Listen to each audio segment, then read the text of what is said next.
Can you pass me the pen?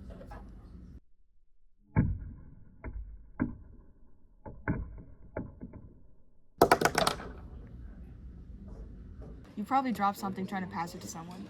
Or have you ever been walking and turned a corner and not realized someone was there and bumped into them? Or maybe you've got a lot of things on your mind and suddenly you bump into someone and now there's a mess on the floor. Now, in an everyday scenario, these aren't going to be big deals. Maybe a little inconvenient and sometimes annoying. But what if you bumped into someone or dropped everything as a kitchen staff?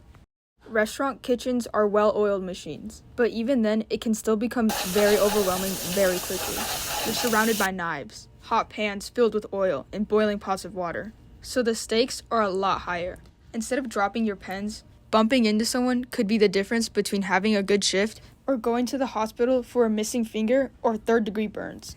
This is where Buzz comes in. Buzz extends your proprioception with two things: an ear cuff that sends out a pulse and a visual cue. Your proprioceptors detect physical stimuli through your muscles and joints. These send neuron impulses that make us aware of our body position and orientation. It's how we're able to touch our nose while closing our eyes or walk down the stairs without looking.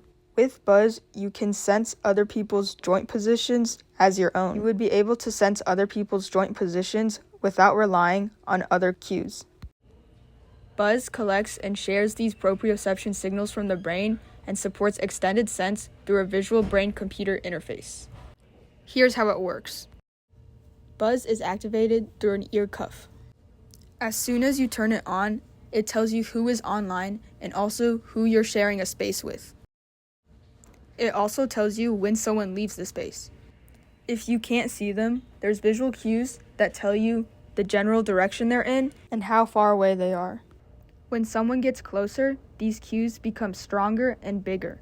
If someone turns the corner, once you can no longer see them, there's an immediate visual cue. It identifies who they are, and the color shows how far away they are from you. Remember when I tried to pass the pen to my friend? Let's see that in action with Buzz. Can you pass me the blue marker? And what if I've got a lot going on, and I'm not paying attention to where I'm going? Or I can't see someone coming out from the corner. Now let's imagine one more time what it's like to be a kitchen staff. You're working on 3 separate orders, and then 20 more just come in. You ran out of shrimp, and now you have to go to the back to get some more. You're thinking about a lot of different things, and you're not thinking about where people are. But instead of bumping into someone because you weren't paying attention, you know where they were. You don't bump into them. There's not a mess on the floor, and you continue going out throughout your shift. Thank you for watching.